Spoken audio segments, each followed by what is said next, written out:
Cuan, cuan, we be getting money. Cuan.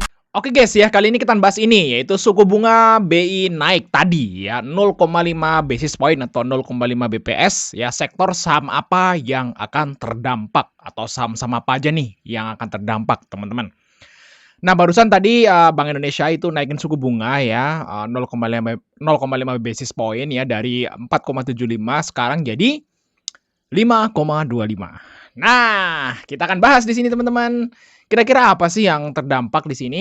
Nah, ada dua tentunya yang terdampak, yaitu terdampak negatif dan terdampak positif tentunya ya. Coba nanti setelah kalian lihat video ini, terus lihat tuh portofolio kalian. Nah, apakah porto kalian itu kebanyakan yang terdampak positif atau yang terdampak negatif ya, jenis-jenis sahamnya kayak gitu, teman-teman. Oke, tapi sebelum itu sekedar mengingatkan bagi teman-teman semua yang pengen join STS rekomendasi ya, kita masih open untuk STS rekomendasi di bulan Juni, teman-teman. Nah, ini teman-teman akan tergabung ke dua grup ini tentunya. Dan hari ini kita dapat profit lumayan, yaitu di saham MPO ya. MPO ini adalah salah satu rekom STS base JP kemarin teman-teman ya, tanggal 19, dan kita hari ini bisa profit 15% lebih.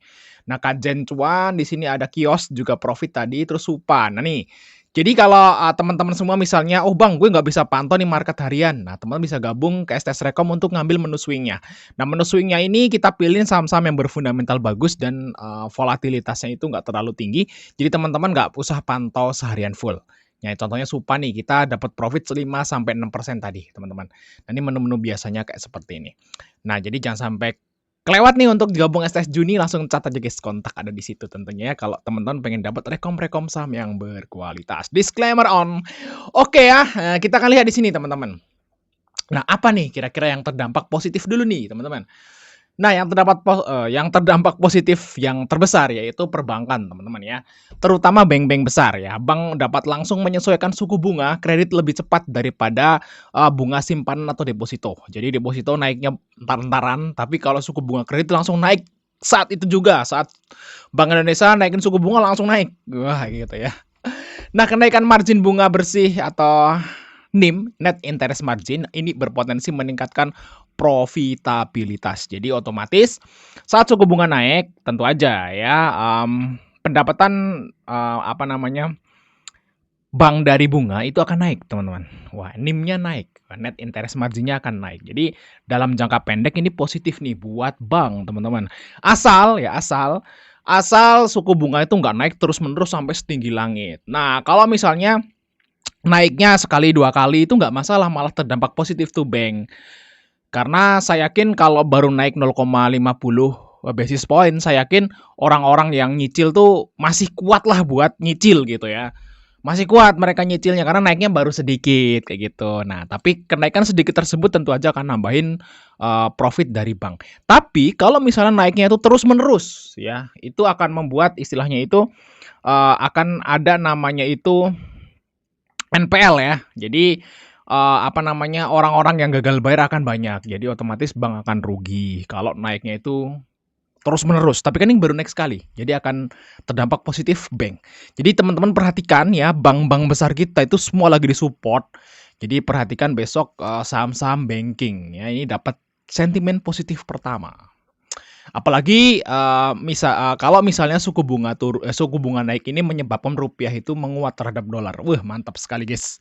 Big Bang harusnya segera rebound. Nah, terus yang kedua adalah sektor konsumer primer. Oh ya, Big Bang sahamnya apa aja ya? BCA, Mandiri, BNI, BRI, mungkin tambah BRIS ya, terus apa sih Big Bang ya? BRIS ya mungkin. Udah, BTN dapat negatif, dapat positif. Karena BTN kan perumahan ya. Jadi BTN nggak saya masukin ya. BCA, BRI, Mandiri, BNI. Nah, gitu aja sih guys. Ada 4. Yang bank besar ya. Ini bank besar.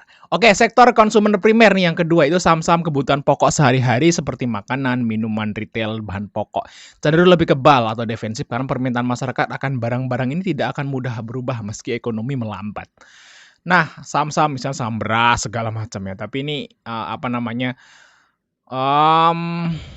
istilahnya bisa dibilang mungkin iya mungkin enggak kayak gitu teman-teman.